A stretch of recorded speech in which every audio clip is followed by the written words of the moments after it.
Okay. Yeah, so let's see some graphs and why they can't be drawn in the plane. So here's just a vague question. How many edges can a planar graph G have if it has n vertices? And it's a bit of a misleading question because whether or not a graph is planar, it isn't all about how many edges it has. However, it's easy to see the general trend that more edges becomes harder to draw.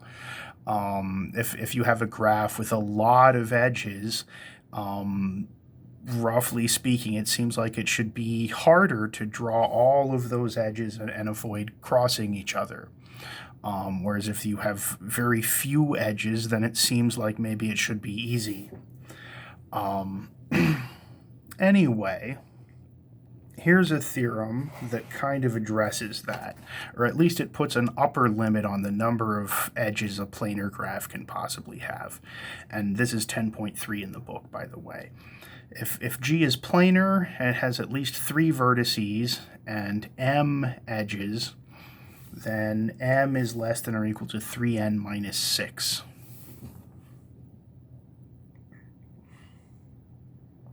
So here's how we're going to prove it. We're assuming G is planar, so go ahead and draw it in the plane. And then I'm going to make a new graph.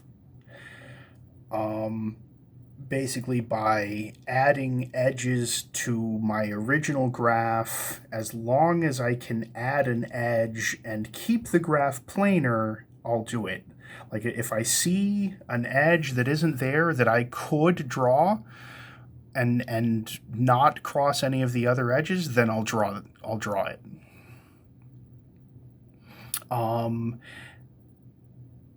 And call that new graph G prime. And I stop whenever I have to. I stop when it's not possible to draw a single more edge without crossing other edges. And then I stop, and I call that graph G prime. We're going to show that G prime has at most 3n minus 6 edges. And of course, G prime has at least the number of edges that the original graph had. So if G prime has at most this many edges, then of course the original graph had at most that many edges. So say that G prime has m prime edges. Like m is the number of edges in G, m prime is the number of edges in G prime. And let's note that G prime is connected because, well, if it wasn't, like I'll just doodle over here, if I had like separate components in G prime with no edges between them, then I would have drawn this edge, right? Because I said I made G prime by putting in edges until I couldn't possibly put in more edges and keep it planar. But if I had this, like, and this edge wasn't there, then I would say, well, I can draw that edge and it will still be planar. So, and then it would be connected. So since I've done what I've done to form G prime, meaning I added edges until I couldn't do it anymore and keep it planar, G prime is definitely going to be connected. And we're going to use that in a minute. But first, let me just describe, here's a drawing of a graph in the plane. And it has a bunch of regions. I'm pointing to a few. And let's say a region capital R, the number of edges that it touches is m sub r. Like if we're talking about this region here, I would say m sub r is 3 because it's these 3 edges. If we were talking about this region here, I would say m sub r is 4 because it's touching these 4 edges. This region, I would say it's touching 1, 2, 3, 4, 5, 6, 7, 8, 9 edges. So, right, it's touching all of these around, and it's touching these on the inside. We could also talk about the outer region, the unbounded region, and that would be touching. So if R is the outer region, then M sub R is 1, 2, 3, 4, 5, 6, 7, 8. Yeah, I think I started counting here. So 8. Actually, let me try again. 1, 2, 3, 4, 5, 6, 7, 8. Yeah. Anyway, if I add all of that up, what happens? Meaning I add up for all of the regions R, I add the number M sub R. First of all, this is going to be less than or equal to 2 times the number of edges, because every region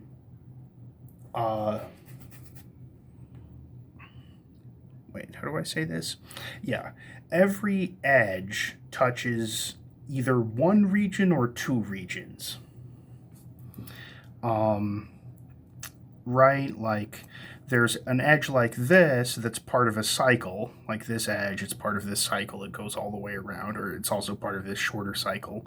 But if it's part of a cycle, then it's going to have 2 different regions on one side and the other side. But then there's edges that aren't part of a cycle, like this one, and this one has the same region on both sides. Either way, every edge is touching at most 2 regions. So if I'm adding up here, I'm adding up over all the regions, and I'm adding the number of edges that touch that region. Every edge gets counted at most twice. That's why this is at most 2 times the number of edges. On the other hand, if I'm adding this all up, each one of these numbers, M sub R, is at least 3. Right? Because look at a region, it has a cycle around it. The shortest possible cycle is length 3, right? Like this M sub R is 3, but you're not going to find any region anywhere where M sub R is smaller than 3. They're all at least 3. So if I'm adding this up, I'm adding up for all the regions. So the number of terms in this sum is little r, the number of regions, and each one of the terms is at least 3. So this is going to add. This is basically it's at least 3 plus 3 plus 3 plus 3, little r many times, which is 3r. Okay. Now we just go to Euler's formula. And remember when I said G prime is connected, that's where it's important that we're using Euler's formula, because for Euler's formula we need to be talking about a connected plane graph. So it's important that it is connected. So 2 would equal n minus m prime plus r, because remember we're using Euler's formula, but we're doing it on a graph with this many edges. That's why this just isn't, it's not just a regular old m, it's m prime. It's the number of edges in the graph we're talking about. So 2 equals that, and, oh, right, I forgot to, I wrote it, I just didn't talk about it. If I take this and divide by 3, I get that r is less than or equal to 2/3 m cubed. And that's what I'm about to use here. Because I had 2 equals this, and then I say r is less than or equal to, and I replace it with 2/3 m prime. And now I cancel a little bit of the m prime, so I've got a minus m prime plus a 2/3 m prime, so that's a minus 1/3 m prime. And so I've got this, and then there's this inequality, and I've got 2, and if I just solve that for m prime, I get that m prime is less than or equal to 3n minus 6.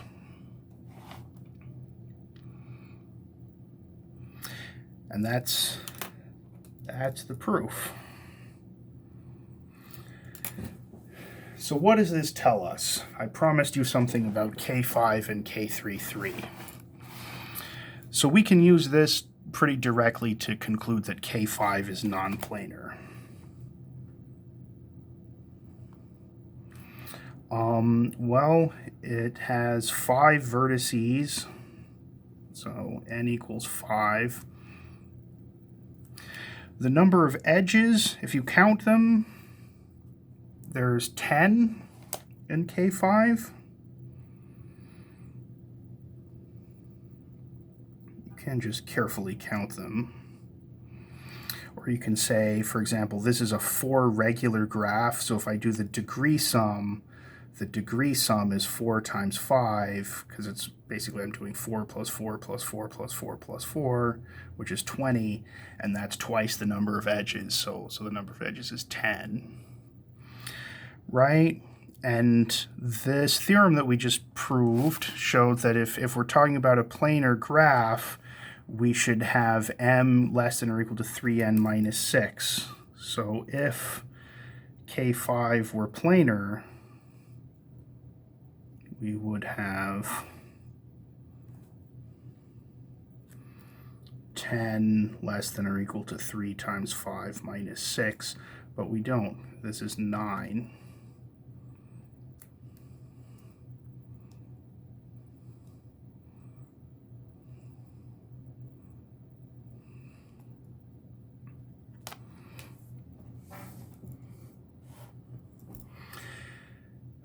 So K5 is not planar, and I also promised you something about K33. We can actually use this to just the way it is for K33, because K33, if I was talking about K33, I would say that n would be 6,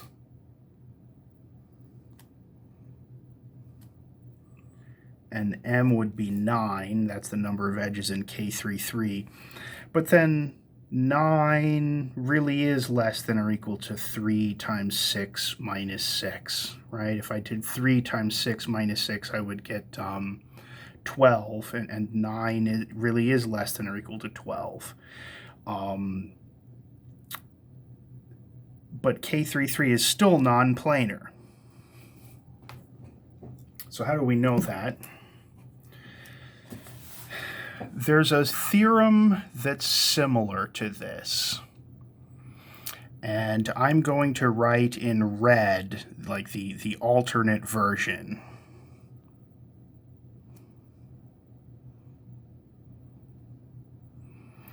If G is bipartite and planar, and n is at least 3, and you have m edges, then m is less than or equal to 2n minus 4. Maybe I'll put the differences in red and I'll circle them. And we can go through the proof of this, and it's going to be very similar to the proof that we just went through. First, we draw edges as long as possible while keeping it bipartite and planar, and then I'm going to show that the new graph G prime has at most 2n minus 4 edges.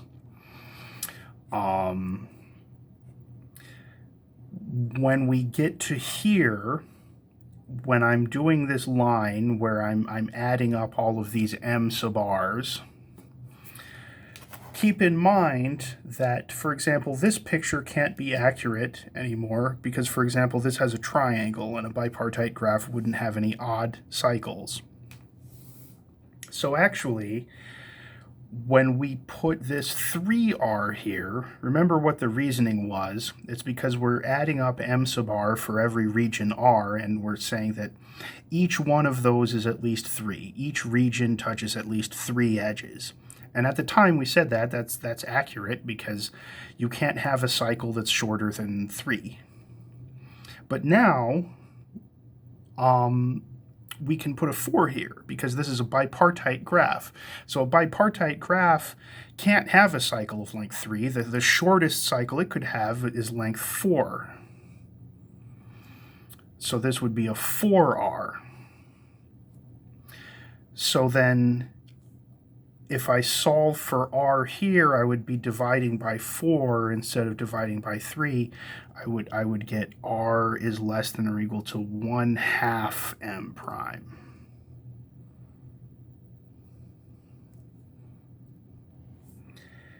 And then that's what I would put here.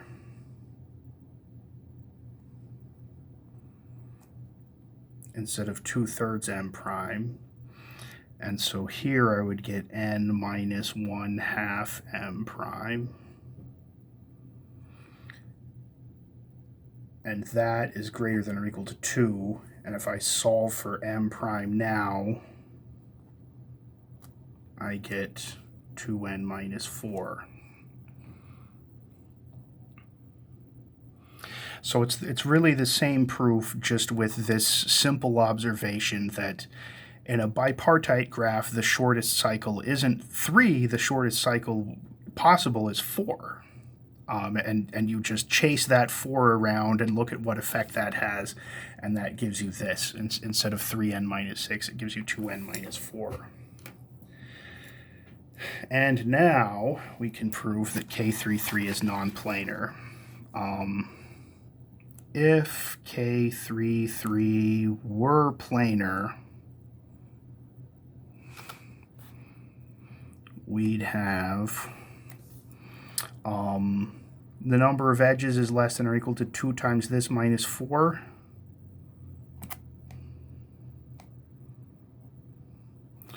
But it's not. This is 8.